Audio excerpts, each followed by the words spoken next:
व्यापार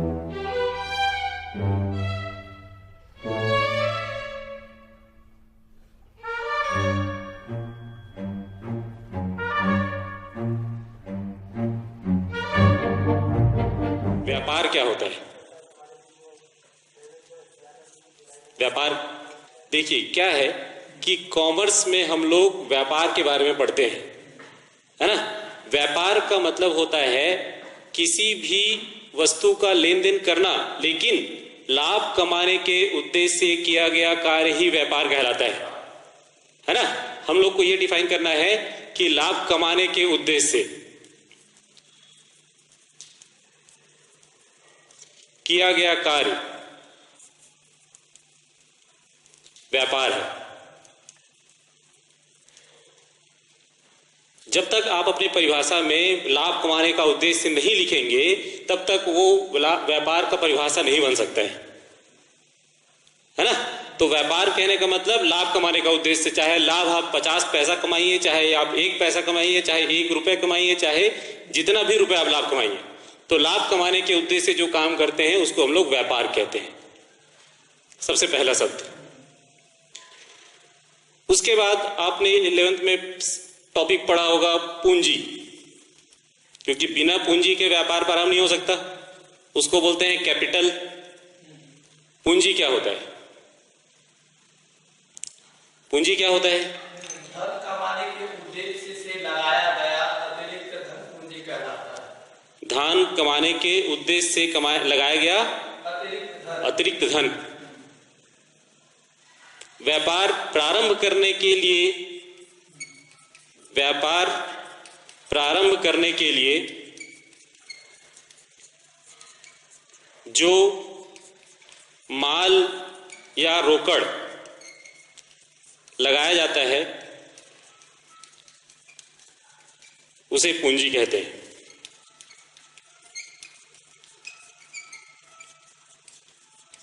व्यापार प्रारंभ करने के लिए जो माल या रोकड़ लगाया जाता है उसे पूंजी कहा जाता है। पूंजी का मतलब माल, रोकड़ या संपत्ति भी हो सकता है।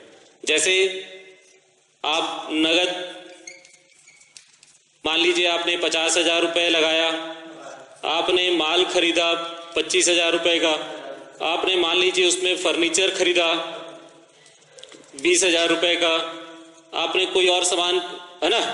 तो ये जो टोटल आएगा आपका, मान लीजिए कि वो आपका 95,000 रुपए, इतने रुपए आपने व्यापार में लगाया, तो ये व्यापार की पूंजी है। जिससे हम व्यापार शुरू करते हैं वो पूंजी होता है।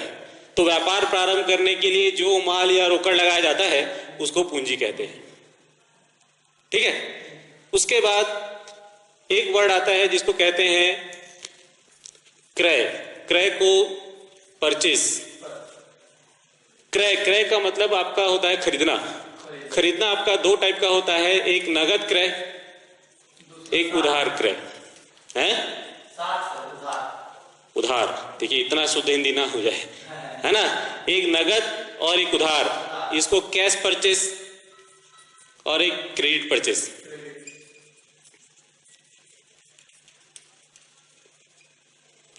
नगद क्रय मतलब हम लोग सामान खरीदते हैं और पैसा देते हैं, रोकड़ देते हैं, उसको नगद क्रय कहते हैं।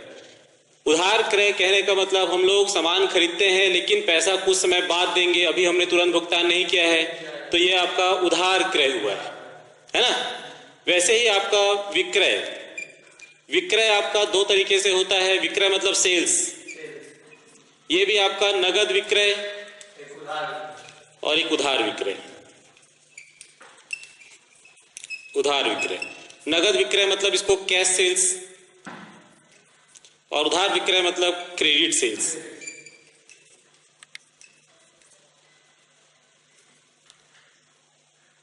दो टाइप का विक्रय, नगद विक्रय और उधार विक्रय। क्रय वापसी, क्रय वापसी मतलब परचेस रिटर्न।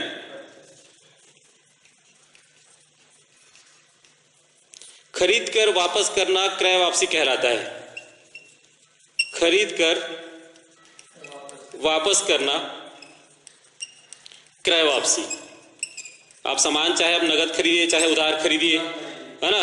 अगर आपने जो सामान खरीदा है वो या तो जितना ऑर्डर किया था उससे ज़्यादा आ गया, या आते आते रास्ते में डिफेक्टिव हो गया, या जैसा हमने मंगाया था वैसा नहीं मिला, तो किसी भी कारण से आप सामान को क्या कर देते हैं, वापस कर देते हैं। तो खरीद कर वापस करना जो होता है वो क्रय वापसी होता है।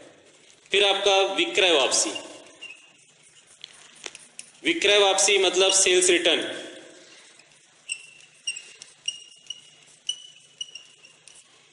विक्रय वापसी, सेल्स रिटर्न, है ना। बिका हुआ माल वापस आना, बिक्री किया हुआ माल वापस आना विक्रय वापसी कहलाता है। विक्रय वापसी कहलाता है। तो जो सामान हम बेचे हैं वो सामान हमारे पास वापस आ जाता है तो उसको विक्रय वापसी कहते हैं, सेल्स रिटर्न।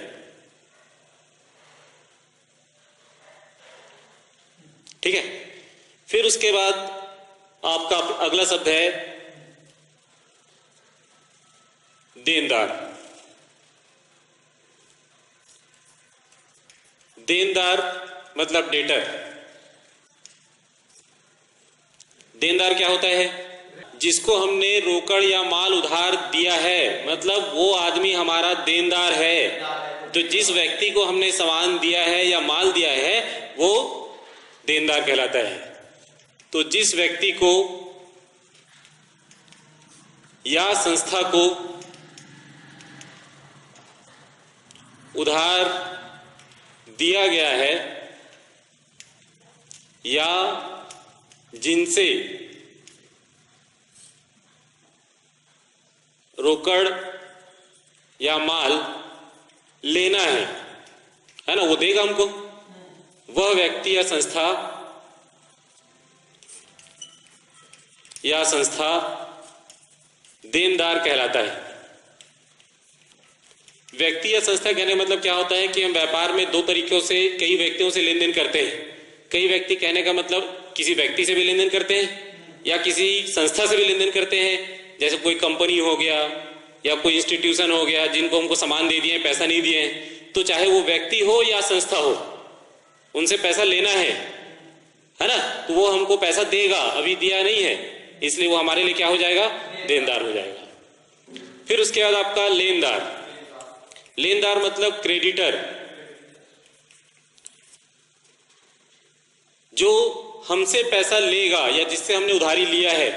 जैसे बैंक से उधारी लिए हैं तो बैंक हमारे लिए लेनदार है। हमने किसी व्यक्ति से उधारी लिया है तो व्यक्ति हमारे लिए लेनदार है। तो जो व्यक्ति या संस्था हमसे लेने वाला है ना, जिनको हमें भुगतान करना है, वो व्यक्ति हमारे लिए लेनदार है ना। तो जो व्यक्ति या संस्था है ना हमसे लेने वाला है, वह व्यक्ति लेनदार है ना, लेनदार है। फिर एक आता है डूबत ऋण। डूबत ऋण को कहते हैं बैड डेप्ट। डूबत ऋण का मतलब क्या, जो पैसा डूब गया, किसी प्रकार की राशि वह चुकाने में असमर्थ हो जाता है तो वह डूबत ऋण कहलाता है। असमर्थ हो जाता है नहीं है, इसका मतलब यह है कि जब हमको प्राप्त होने की संभावना नहीं रहती है ना, हमको ये लगता है कि वो पैसा अब हमको वसूल नहीं होगा, है ना, उसको हम लोग डूबत ऋण कहते हैं, है ना। तो जो राशि वसूल होने की संभावना नहीं है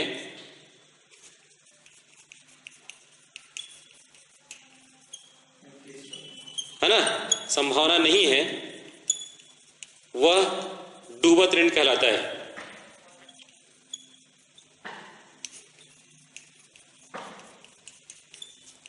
जैसे किसी देनदार से हमको 1000 रुपये लेना है, लेकिन वो कई बार से नहीं आया है, या उसने उस दुकान से लेन देन बंद कर दिया है, या वो पागल हो गया है, या वो दिवालिया हो गया है, या वो शहर छोड़ के ही चले गया है, तो उस कंडीशन में हमको ये लगता है कि वो पैसा हमको वसूल नहीं हो पाएगा, तो वो जो राशि होता है वो डूबत ऋण कहलाता है ना।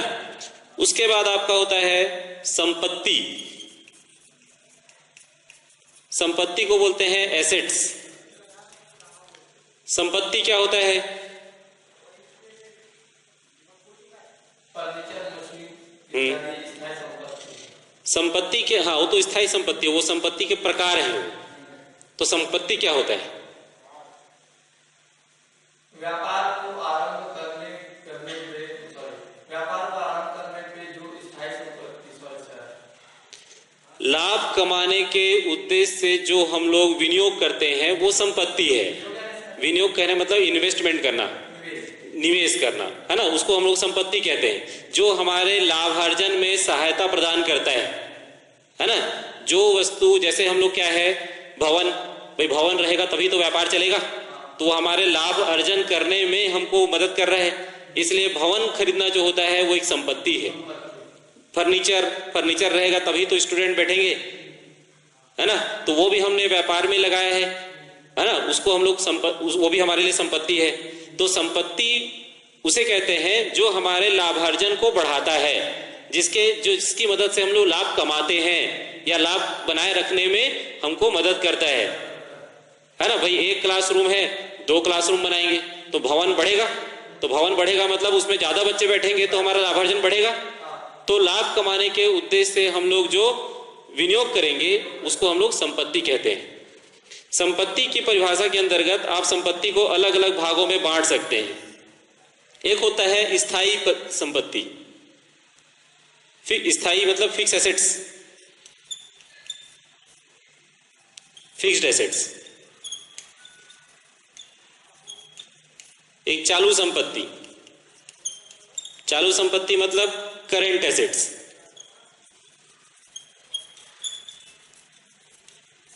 एक होता है आपका लिक्विड एसेट्स, तरल संपत्ति।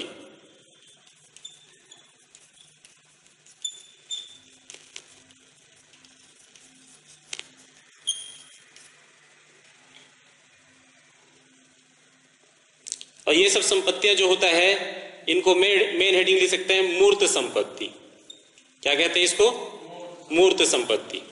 और एक होता है आपका अमूर्त संपत्ति। अमूर्त संपत्ति जिसको हम लोग देख नहीं सकते हैं, है ना। हाँ, मूर्त संपत्ति के अंदर आपका भूमि, है ना, भवन, प्लांट, फर्नीचर। चालू संपत्ति के अंदर हमारा देनदार, प्राप्य पत्र, नहीं देय पत्र दायित्व होता है, देनदार, प्राप्य पत्र, स्टॉक, इसके अंदर कहते हैं उसको।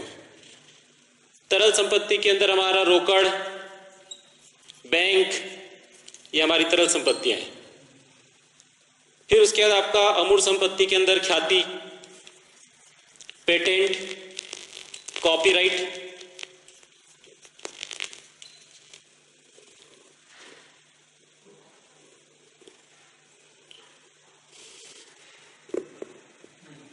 है ना।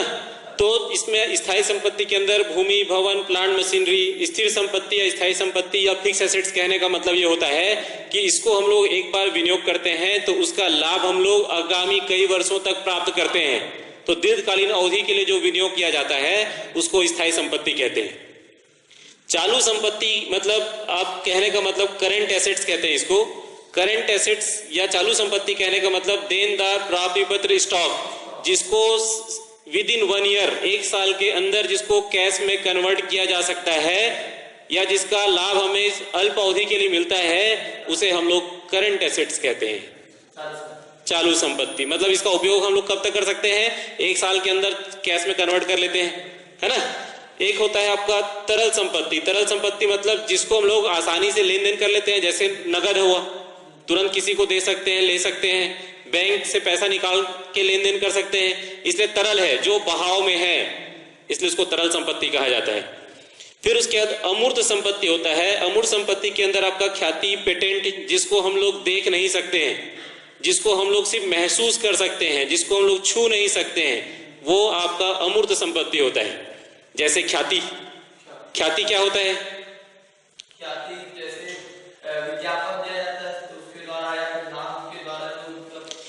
ख्याति कहने का मतलब होता है कि नाम या प्रसिद्धि, प्रसिद्धि को हम लोग ख्याति कहते हैं, है ना। पेटेंट, ख्याति जिसको हम लोग सिर्फ महसूस कर सकते हैं। कभी आपने रिलायंस का नाम नहीं सुना होगा, है ना।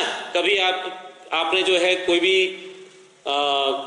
समझिए कोई भी कंपनी का नाम जिसको आप यूज करते हैं, है ना। जैसे आपने रिलायंस का नाम सुना है, आइडिया का नाम सुना है, या कोई भी कंपनी का नाम आप सुन रहे हैं, तो आप उसको देखे तो नहीं है ना, लेकिन उसके सामान को आप खरीदते हैं ना। भाई सैमसंग का मोबाइल यूज कर रहे हैं, लेकिन सैमसंग का कंपनी आप देखें कभी, उसके ऑनर को कभी देखें आप, लेकिन क्यों खरीद रहे हैं उसका सामान जब उससे मिले ही नहीं है? क्योंकि उसके पास ख्याति है, क्योंकि उसके नाम पे आपको भरोसा है। तो कोई भी संपत्ति, कोई भी कंपनी का नाम या, है ना, जो उसके लाभार्जन शक्ति को बढ़ाता है, वो उसकी ख्याति होती है। उसका सामान इसलिए बिक रहा है क्योंकि उस नाम को लोग जानते हैं, उसके सामान पे लोग भरोसा करते हैं, उसके कारण उसका विक्रय बढ़ रहा है, और उसका विक्रय जब बढ़ेगा तो उसका लाभ बढ़ेगा। इसका मतलब किसी व्यक्ति का नाम या किसी कंपनी का नाम उसके इनकम को, आय को बढ़ाता है, लेकिन वो दिखता नहीं है ना। पेटेंट, कॉपीराइट क्या होता है? आप किसी चीज को उपयोग करने का अधिकार होता है। अधिकार कहने मतलब जैसे मान लीजिए कि आपने कोई इन्वेंशन किया, इन्वेंशन मतलब समझ रहे हैं, आविष्कार किया। अब आप चाहते हैं कि उसको कोई दूसरा आदमी इस्तेमाल ना कर सके, या करे तो उससे मेरे को इनकम होना चाहिए, तो आप उसको अपने इन्वेंशन को आप रजिस्टर्ड करा सकते हैं। रजिस्टर्ड कराने के बाद वो आपकी प्रॉपर्टी हो गई। अब कोई व्यक्ति आपके पास आएगा, भाई मैं ये सामान को यूज करना चाहता हूं, तो ठीक है, आप मुझे इतना कॉपीराइट, इतना पैसा पेमेंट कर दीजिए और उसका इस्तेमाल करिए। मतलब वो आपके लिए क्या बन गया? एक प्रॉपर्टी बन गई, आपके लिए संपत्ति हो गई। जब तक वो सामान इस्तेमाल होता रहेगा तब तक आपको उसका पैसा मिलता रहेगा। तो आपने काम नहीं किया, आपने एक ही बार इन्वेंशन किया, अब वो जब तक चलेगा तब तक आपको पैसा मिलेगा। तो एक बार रजिस्टर्ड कराने के बाद वो आपके लिए क्या हो गई? प्रॉपर्टी हो गई। तो ये दिखता नहीं है लेकिन बिकता है ना, ऐसा। तो ये शब्द हुए इसके। संपत्ति के बाद आपका आता है दायित्व। दायित्व क्या होता है? व्यापारी को व्यापारी वाला जिन करों का भुगतान करना उनका दायित्व कहलाता है। व्यापारी द्वारा ऋणों का भुगतान, दायित्व मतलब होता है जो देता है, जो देना है। अभी तक जो हम लोग नहीं दिए हैं, भाई हम लोग व्यापार चालू करने के लिए किसी से उधारी लिए होंगे, उनको पैसा देना है। वर्कर रखे होंगे जिनको सैलरी देना है। रूम का किराया होगा जो हमको देना है। जो व्यय हमको करने चाहिए और हमने नहीं किए, या वो हमारे लिए क्या होता है? दायित्व होता है ना। तो दायित्व के अंदर भी जो होता है वो एक होता है पूंजी। पूंजी दायित्व होता है, कैपिटल दायित्व है, जिसको अंशधारियों का फंड कहा जाता है। एक आपका होता है बैंक ऋण, दायित्व होता है। लेनदार दायित्व होता है। बैंक अधिविकर्ष दायित्व होता है, इसी को ओवरड्राफ्ट कहते हैं। अधिविकर्ष दायित्व होता है। अदत्त व्यय दायित्व होता है। देय विपत्र दायित्व होता है। ये सब दायित्व है आपके। बैंक ऋण मतलब व्यापार चालू करने के लिए बैंक से ऋण लिया गया है, उसको वापस करना है, बैंक ऋण। लेनदार मतलब किसी से हमने कोई सामान या माल उधार खरीदा होगा, है ना, उसको पैसा देना है, वो लेनदार। बैंक अधिविकर्ष मतलब क्या होता है? बैंक में जितना शेष है उससे ज्यादा हमने निकाल लिया है, वो आपका अधिविकर्ष है ना। देय विपत्र क्या होता है? देय विपत्र जैसे किसी विपत्र का भुगतान शेष है, तो विपत्र के भुगतान को करना है, बताएंगे उसको, है ना। ये हो गया। तो ये सब आपके दायित्व है। हाँ, अदत्त व्यय बताएंगे ना उसको भी। हाँ, अदत्त व्यय भी दायित्व है, मालूम है। ओके, गुड, ठीक। तो ये आपका जो है दायित्व है। उसके बाद आपका आता है जैसे प्राप्य विपत्र और देय विपत्र। ये दो टॉपिक है अभी आपका। प्राप्य विपत्र मतलब बिल्स रिसीवेबल, और देय विपत्र मतलब बिल्स पेबल। बिल्स पेबल और बिल्स रिसीवेबल। बिल्स पेबल और रिसीवेबल में क्या होता है कि सपोज ए जो है वो विक्रेता है, और बी जो है वो क्रेता है। ए सामान बेचता है बी को, क्योंकि विक्रेता है, उधार विक्रय किया। क्या किया? उधार विक्रय।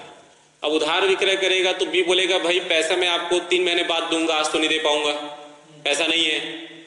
तो अब ये बी पैसा देगा, उसकी क्या गारंटी 3 महीने बाद? भाई सामान तो हमने उसको दे दिया, हो सकता है कोई सामान को बेच दे, उसके बाद बोलेगा आपने कब सामान दिया था। तो उसके लिए क्या करते हैं, एक प्रॉमिसरी नोट लिखा जाता है, जिसमें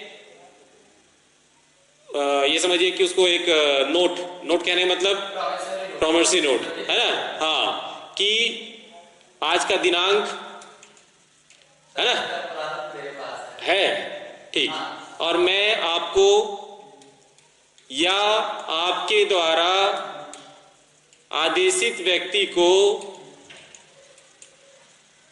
3 माह बाद है ना 3000 रुपए भुगतान करूंगा, ऐसे लिखेगा और उसमें वो अपना साइन कर देगा। तो इसको साइन कौन करेगा?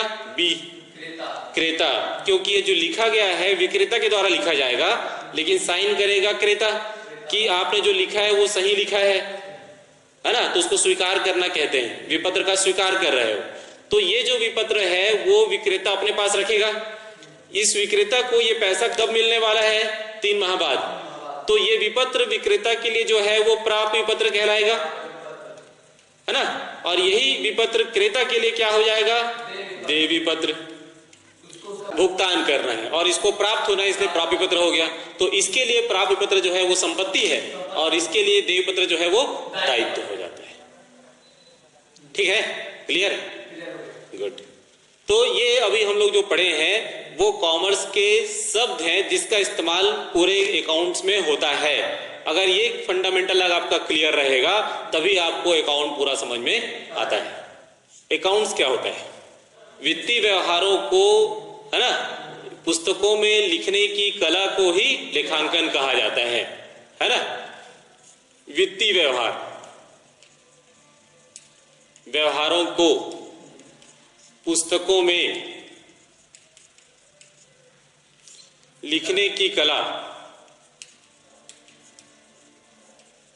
को लेखांकन कहा जाता है।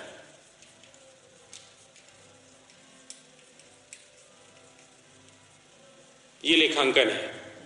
वित्तीय व्यवहार कहने का मतलब क्या होता है? ऐसे व्यवहार जिनको नगद में नापा जा सकता है या जिसका नगद व्यवहार होता है ना। ठीक, अकाउंट्स की आवश्यकता क्यों पड़ी? लेखांकन की आवश्यकता क्यों है? हर व्यक्ति के याद करने की कैपेसिटी लिमिटेड है, सीमित है ना। वो हमेशा हर चीजों को याद रख पाएगा, कोई गारंटी नहीं है। इसलिए है ना वो अपने हर व्यवहारों को क्या करता है? लिखता है और लिख कर ही उसका भुगतान या लेन देन करता है ना। तो इसीलिए कॉमर्स में कहा गया है पहले लिख पीछे दे, है ना। हाँ, पहले लिख पीछे दे, भूल पड़े तो कागज से ले।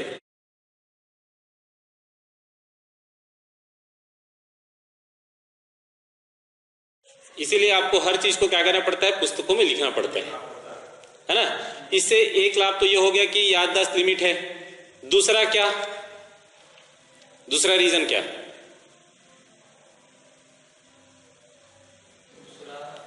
दूसरा रीजन ये है कि इससे हमको जो है जितने हमारे ऊपर पैसा विनियोग किए हैं लेनदारों के लिए सुविधा प्रदान होता है, सूचना प्राप्त होता है।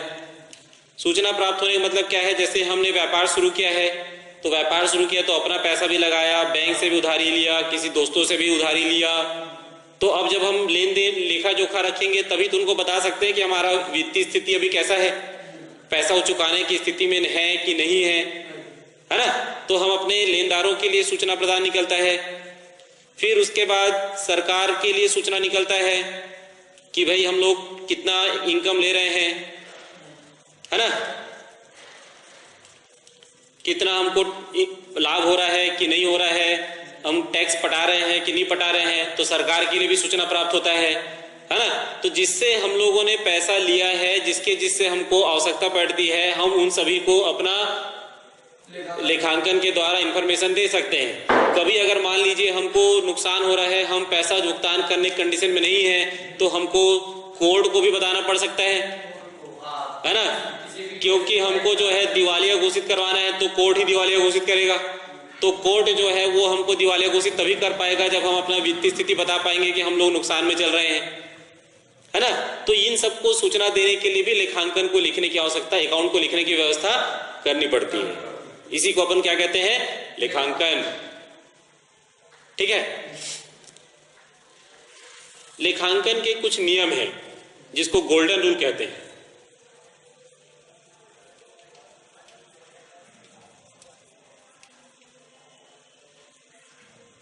खाते कितने प्रकार के,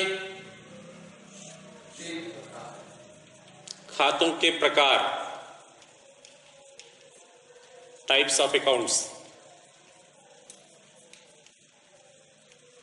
कितने टाइप के, 3 टाइप के। कौन कौन से, नामांतर खाता, हाँ, और दूसरा वस्तुगत खाता, और तीसरा व्यक्तिगत खाता, एक होता है वास्तविक खाता, एक होता है नाम मात्र खाता। व्यक्तिगत खाता, वास्तविक खाता और नाम मात्र खाता। व्यक्तिगत खाता के अंदर भी 3 प्रकार होते हैं। व्यक्तिगत खाता के अंदर भी 3 प्रकार। एक होता है आपका प्राकृतिक व्यक्ति, एक होता है आपका कृत्रिम व्यक्ति, एक होता है आपका प्रतिनिधि व्यक्ति।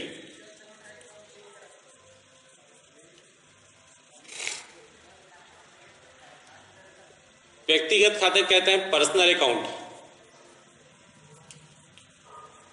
प्राकृतिक व्यक्ति मतलब नेचुरल पर्सनल अकाउंट।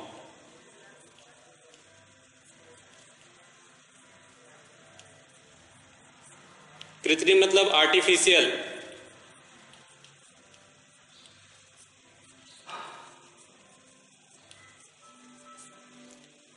रिप्रेजेंटेटिव।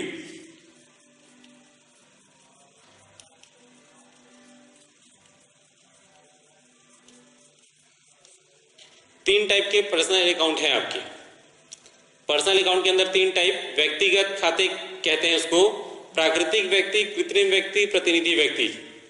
प्राकृतिक व्यक्ति कहने का मतलब होता है कि जो हम लोग हैं, है ना, कोई भी नाम आप ले सकते हैं, राम, मोहन, गोपाल, श्याम, है ना, ये लोग नेचुरल पर्सन है, अपना अपना नाम भी लिख सकते हैं।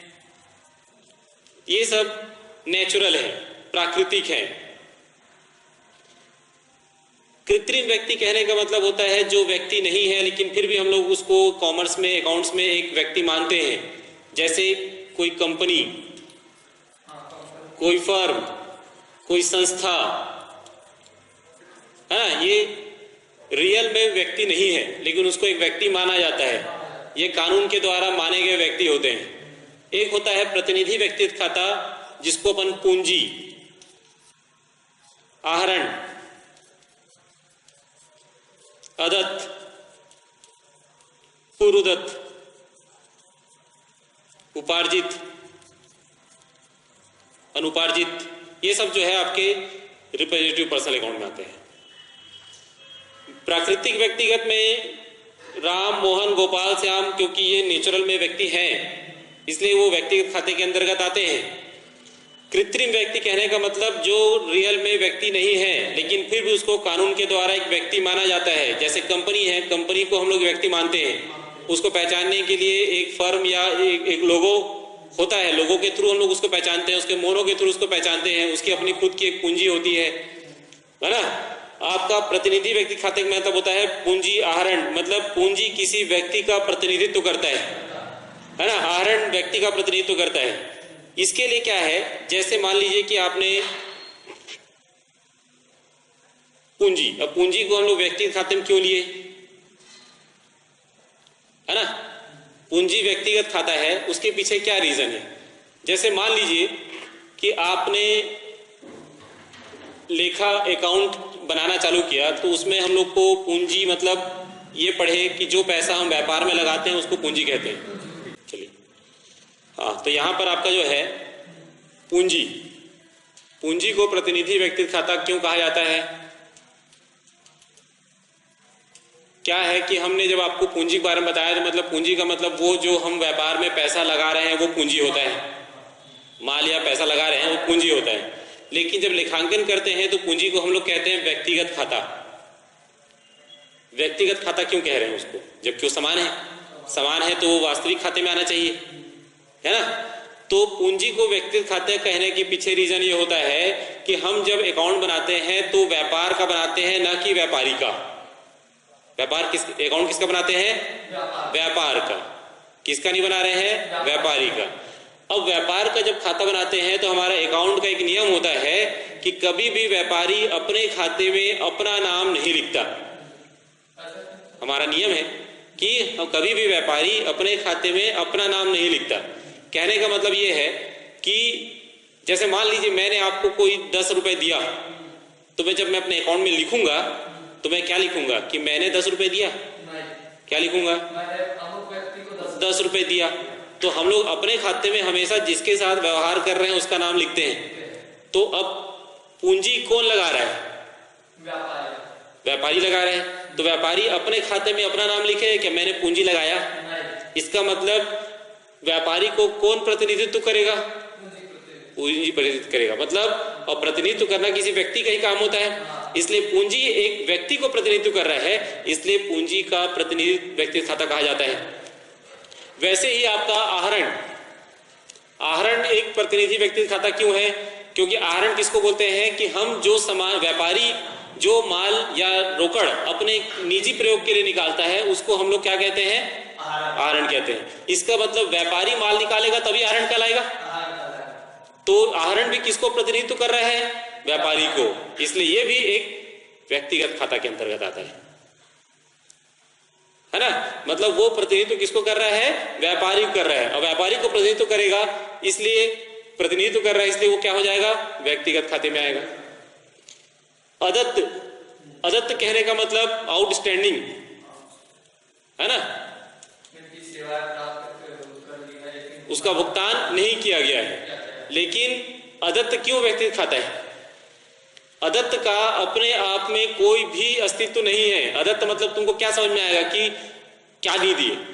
जो नहीं दिए अदत्त है। लेकिन अदत्त के साथ में जैसे मान लीजिए आपने लिख दिया अदत्त किराया, तो किराए का प्रतिनिधित्व कर रहा है कि उसने किराया नहीं दिया है। अदत्त कमीशन, तो कमीशन के साथ आएगा। अदत्त वेतन, तो वेतन के साथ आएगा। मतलब वो किसी न किसी खाते का प्रतिनिधित्व कर रहा है, इसलिए वो प्रतिनिधि व्यक्तिगत खाते के अंदर आएगा। पूर्वदत्त, पूर्वदत्त कहने का मतलब जो हमने पहले से दे दिया, प्रीपेड। तो प्रीपेड का भी अपने आप में कोई अस्तित्व नहीं है, लेकिन प्रीपेड के साथ में अगर कोई अर्थ आता है कि पूर्वदत्त किराया, तो आपको समझ में आएगा कि हमने किराया पहले से दे दिया। तो ये किसी न किसी खाते का प्रतिनिधित्व कर रहे हैं, है ना? आपका उपार्जित, उपार्जित मतलब क्या होता है कि जो आय हमने कमा लिया है लेकिन मिला नहीं है, जिसकी सेवाएं हमने दे दी है लेकिन हमने अभी तक उसको प्राप्त नहीं किया है ना? उसकी राशि प्राप्त नहीं हुए, तो उसको हम लोग उपार्जित कहते हैं। तो उपार्जित के साथ मतलब इसको इंग्लिश में एक्रूड,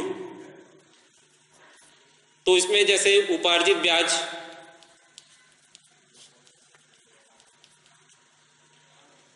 है ना? अनुपार्जित, अनुपार्जित कहने का मतलब होता है कि अनएक्रूड, जिसको हमने बिना सर्विस दिए, बिना काम किए, बिना, है ना, काम किए पहले से पैसा हमने ले लिया, उसको कहते हैं अनुपार्जित। जिसकी सेवाएं हम बाद में देंगे लेकिन उसका प्रतिफल हमको पहले से प्राप्त हो जाता है, एडवांस लेना कहते हैं इसको, है ना? उसको हम लोग अनुपार्जित कहते हैं।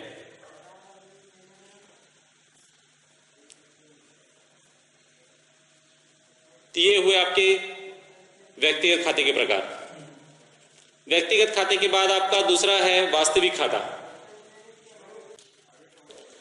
वास्तविक खाते के अंदर आपको दो प्रकार, एक मूर्त और एक अमूर्त, टेंजिबल, एक इनटेंजिबल। मूर्त के अंदर जिसको हम लोग छू सकते हैं, देख सकते हैं, वो मूर्त के अंदर आता है। भूमि, भवन, प्लांट, मशीन, फर्नीचर, ये आपके जो है वास्तविक है। अमूर्त कहने का मतलब जो दिखाई नहीं देता, जो अभी आपको बताया मैं, ख्याति, पेटेंट, है ना, कॉपीराइट, ये आपका जो है वास्तविक खाते के अंतर्गत है। इसको इंग्लिश में रियल अकाउंट कहते हैं।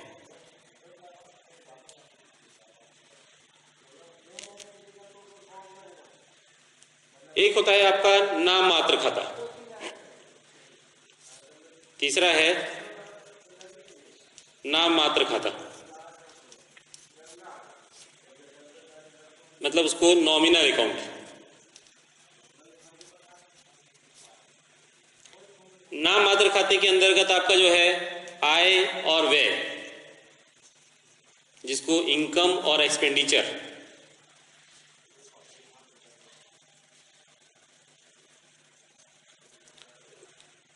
आय और व्यय में नाम मात्र खाता क्यों कहा जाता है इसको? क्योंकि ये दिखता नहीं है, सिर्फ होता है। जिसके नाम से लेन देन किया जाता है, जिसके नाम से खाता बनाया जाता है। जैसे आपका मान लीजिए कि किराया प्राप्त हुआ, होता है ना, कमीशन प्राप्त होता है, ब्याज प्राप्त होता है। कभी आपने किराया देखा है? नहीं। कमीशन देखा है? नहीं। ब्याज देखा है? नहीं। तो कहाँ प्राप्त होता है? तो रोकड़ तो मिलता है, लेकिन किराया कहाँ गया? रोकड़ तो दिखता है, लेकिन किराया क्या है? किराया कहाँ है? नहीं दिखता है। तो कैसे पता चलता है कि किराया दिया है? जब हम लोग एंट्री करेंगे अकाउंट में तो लिखेंगे किराया मिला, तो पैसा मिला तो लिख रहे हैं, लेकिन किराया कहाँ है? उसको ये माना जाता है कि जो प्राप्त हुआ है किराया, वो नगद रूप में प्राप्त हुआ है, इसलिए किराया खाता खोल करके जितना नगद प्राप्त हुआ है वो उसके लिए आय है। तो उस आय का नाम किराया, कमीशन, ब्याज नाम है, वो रियल में होता नहीं है। अब किसी को हम वेतन देते हैं तो वेतन दिखता है क्या? नहीं दिखता। पैसा देते हैं, कभी किसी को ब्याज देते हैं तो ब्याज दिखता है क्या? नहीं दिखता। कमीशन देते हैं, कमीशन दिखता है क्या? नहीं दिखता है। इसलिए ये जो है नाम मात्र खाते में आता है, जो नाम मात्र है। तो आपका 3 टाइप के खाते हो गए, व्यक्तिगत खाता, वास्तविक खाता और नाम मात्र खाता। व्यक्तिगत खाते के अंदर 3 प्रकार हो गए, प्रतिनिधि व्यक्तिगत, वास्तविक और कृत्रिम, प्रतिनिधि और प्रतिनिधि। वास्तविक खाते के अंदर 2 प्रकार हो गए, मूर्त और अमूर्त।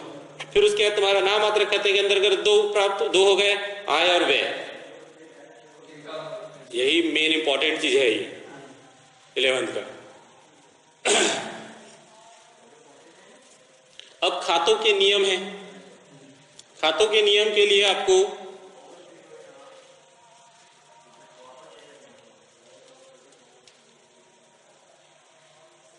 Rules for journal entry.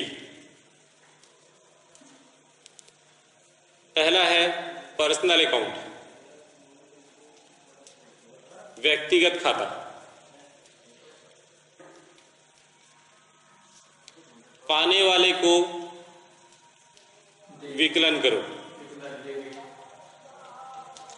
देने वाले को समाकलन करो। Debit the receiver, credit the giver. नाम इसमें आपका पर्सनल अकाउंट के बाद है रियल अकाउंट। रियल अकाउंट मतलब वास्तविक खाता।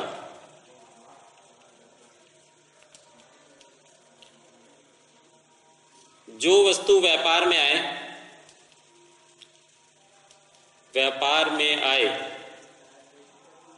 उसे विकलन, और जो वस्तु व्यापार से जाए, व्यापार से जाता है, उसे समाकलन कहते हैं। Debit what comes in, credit what goes out.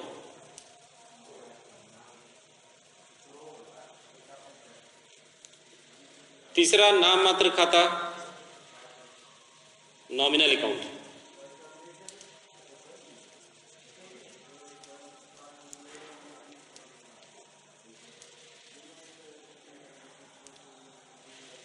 व्यय या हानि को विकलन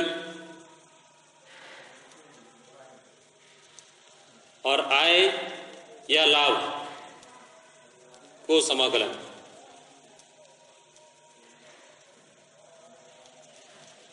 debit all expenses and losses, credit all income and gain,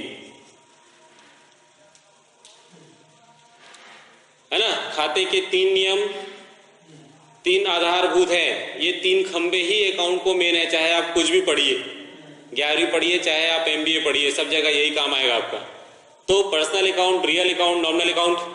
personal account में पाने वाला व्यक्ति विकलन, देने वाला व्यक्ति समाकलन। रियल अकाउंट में जो वस्तु व्यापार में आता है वो विकलन, जो जाता है वो समाकलन।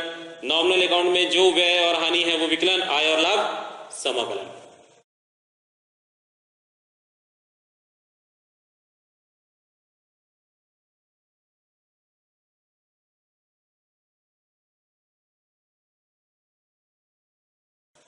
हम लोग जो खाते का नियम का इस्तेमाल करेंगे, उसके लिए हम लोग जो नियम लगाते हैं उसको कहते हैं दोहरा लेखा प्रणाली। दोहरा लेखा प्रणाली, डबल अकाउंटिंग सिस्टम।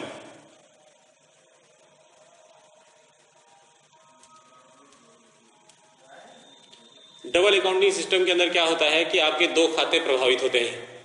2 खाते प्रभावित होंगे तो उसमें एक विकलन होगा और एक समाकलन होगा, एक डेबिट होगा और एक क्रेडिट होगा। तो उसको हम लोग दोहरा लेखा प्रणाली कहते हैं। अब क्या डेबिट होगा, क्या क्रेडिट होगा, उसके लिए हमने आपको 3 नियम लिखा दिया है ना। तो इसके अंतर्गत जो भी हम लोग व्यवहार करते हैं उसमें 2 खाते या 2 पक्ष हमेशा प्रभावित होते हैं, है ना। जैसे आप कोई सामान दुकान से खरीदते हैं तो भी 2 काम करते हैं। सामान खरीदे, पैसा दिए। उधारी खरीदते हैं तो सामान लेते हैं और आपका नाम उनके खाते में लिखा हो जाता है कि आपसे पैसा लेना है ना। तो जो भी आप लेन देन करते हैं उसमें 2 खाते एक साथ प्रभावित होते हैं, इसलिए ये दोहरा लेखा प्रणाली होता है। अब जैसे हम लोगों को 1 लाख रुपए से व्यापार प्रारंभ किया, business started with 1 lakh rupees. 1 lakh रुपए से व्यापार प्रारंभ किया। तो इसमें अब आपको देखना है कि कौन कौन से 2 खाते प्रभावित हो रहे हैं। रोकड़ खाता और पूंजी खाता। क्यों? क्योंकि सर हमने पहले पढ़ा है कि जैसे व्यापार में हम जो रोकड़ माल कोई संपत्ति लगाते हैं तो पूंजी खाते में एंट्री होती है।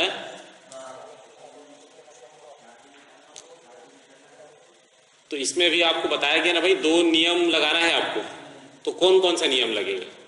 3 प्रकार के खाते, व्यक्तिगत खाता, वास्तविक खाता और नाम मात्र खाता। व्यक्तिगत खाता का नियम बताया गया कि जो पाने वाला व्यक्ति है वो विकलन, देने वाला व्यक्ति समाकलन। जो वस्तु व्यापार में आए वो विकलन और जो जाए वो समाकलन, नाम वास्तविक खाता। और नाम मात्र खाते का नियम बताया गया कि व्यय और हानि को विकलन और आय और लाभ को समाकलन। तो अब यहां पर देखिए कि आपके 2 खाते प्रभावित हो रहे हैं, एक रोकड़ खाता और एक पूंजी खाता। रोकड़ खाता मतलब कैश अकाउंट, पूंजी खाता मतलब कैपिटल अकाउंट। अब आपको कैसे पता चलेगा कि यहां पर कैपिटल है करके? आपको कहां लिखा है कि कैपिटल है? कहां लिखा है कि पूंजी है? वहां नहीं लिखा है ना। यहां पर क्या है, जब आप किसी लाइन को पढ़ते हैं तो व्यापार को प्रारंभ कौन किया? व्यापारी। तो व्यापारी अपने आप को किससे दर्शाता है? पूंजी से। और व्यापार में क्या लगा रहा है वो? 1 लाख रुपए। तो 1 लाख रुपए क्या है आपका? रोकड़। तो यहाँ रोकड़ जो है वो वास्तविक खाता है। कौन सा खाता है? और पूंजी जो है वो कौन सा खाता है? व्यक्तिगत खाता। अभी आपको बताया गया है कि पूंजी जो होता है वो प्रतिनिधि व्यक्तिगत खाता होता है, बताया गया है ना। पूंजी जो है वो कौन से खाते में आता है? प्रतिनिधि व्यक्तिगत खाते में। अभी थोड़ा देर पहले आपको ये बताया गया कि व्यापार का खाता बनाया जाता है, व्यापारी का खाता नहीं बनाया जा रहा है। तो इसको इसको आपको सोचना है व्यापार की दृष्टि से। व्यापार के पास पैसा आ रहा है कि जा रहा है? व्यापार के पास पैसा आ रहा है कि जा रहा है? व्यापार के पास पैसा आ रहा है। तो वास्तविक खाते का नियम क्या होता है? आने पर विकलन और जाने पर समाकलन। तो यहां आ रहा है, इसलिए आने पर क्या हो जाएगा? विकलन। इस पैसे को कौन दे रहा है? इस पैसे कौन दे रहा है?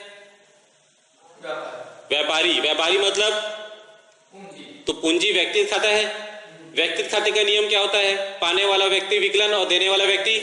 तो यहां पर पूंजी कौन है? दे रहा है। तो देने वाला व्यक्ति है, इसलिए देने वाला क्या हो जाएगा आपका? समाकलन। इसलिए आप जब इसका पंजी लिखेंगे तो रोकड़ खाता विकलन, पूंजी खाता से मतलब समाकलन।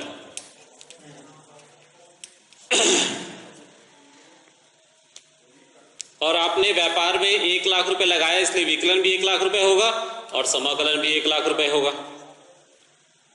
फिर इसका नरेशन लिखा जाता है कि व्यापार प्रारंभ किया या रोकड़ से व्यापार प्रारंभ किया। तो आपको विकलन और समाकलन करने के लिए ये नियम लगाना है। नियम के बेस में अगर बनाओगे तो कभी क्वेश्चन गलत नहीं होगा आपका। तो आपको इस लाइन को पढ़ के पहले 2 खाते निकालने हैं और 2 खाते में वो नियम लगाने हैं और नियम लगाकर ही आपको पंजीकरण है। दूसरा, मान लीजिए कि नगद माल खरीदा,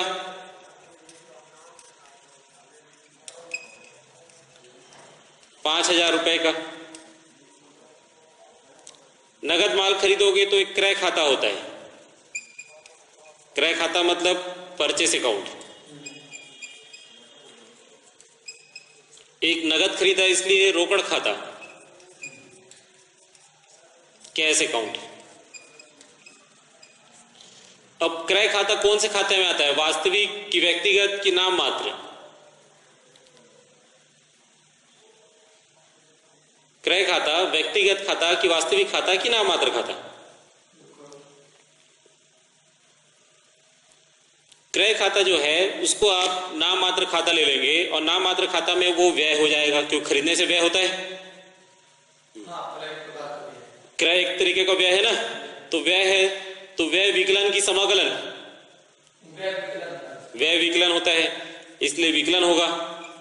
और रोकड़ जो है वो वास्तविक खाता है, तो वास्तविक खाता रहेगा, इसलिए क्या हो जाएगा? ये पैसा खरीदने से पैसा जाता है, तो जा रहा है तो आने पर विकलन और जाने पर समाकलन। इसलिए जा रहा है, इसलिए क्या हो जाएगा? ये समाकलन।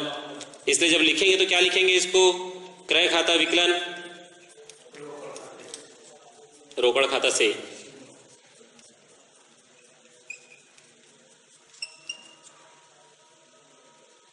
तो यहां पर आपका नगद माल खरीदा,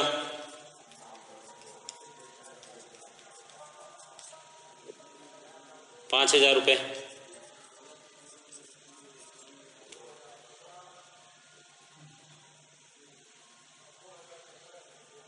ठीक है।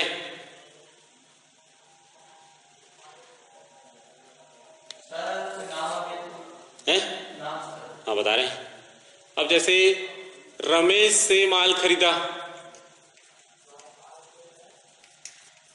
₹10,000। रमेश से माल खरीद रहे हैं। अब रमेश से माल खरीदेंगे तो खरीदे इसलिए क्रय खाता आ जाएगा। और किससे खरीदा हमने? रमेश से। किसी व्यक्ति का नाम तब आता है जब हम लोग उधार खरीदते हैं। अब यहां तो कहीं नहीं लिखा है कि आपने उधार खरीदा है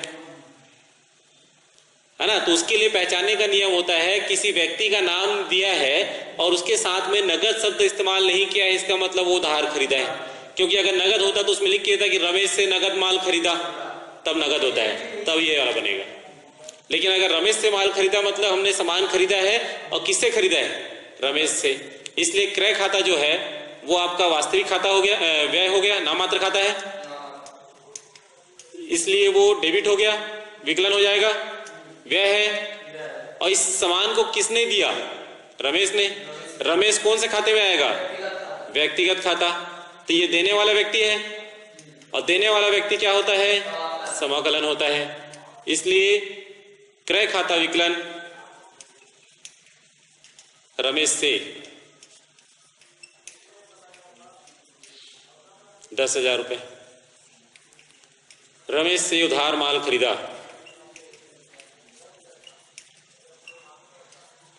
उधार माल खरीदा।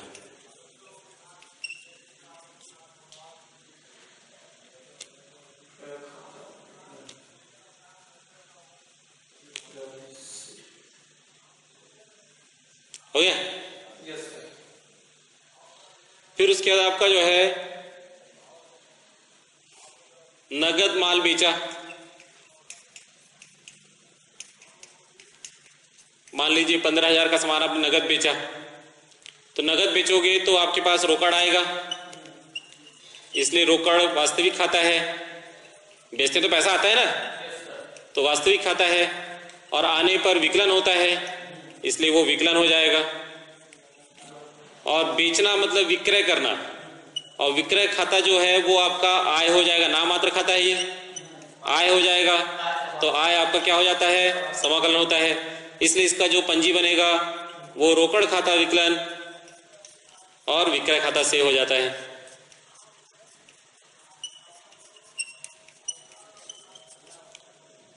ये आपका 15,000 रुपए।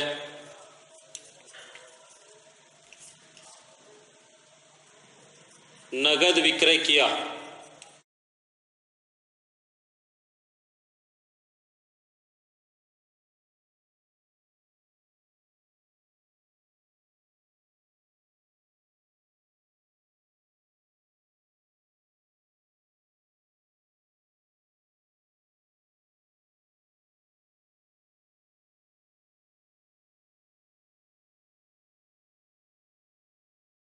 वेतन भुगतान किया।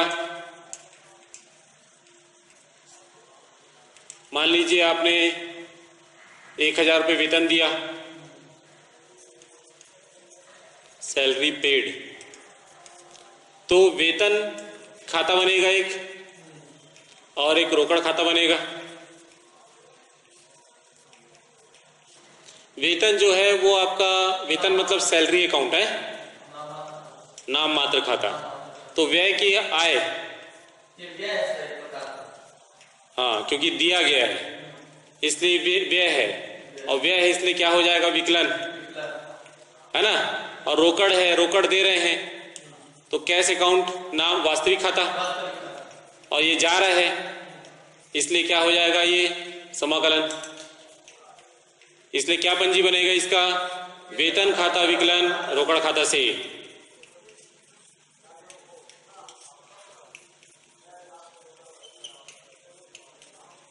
Salary account debit to cash account 1,000 रुपए। बीइंग सैलरी पेड मतलब वेतन भुगतान किया।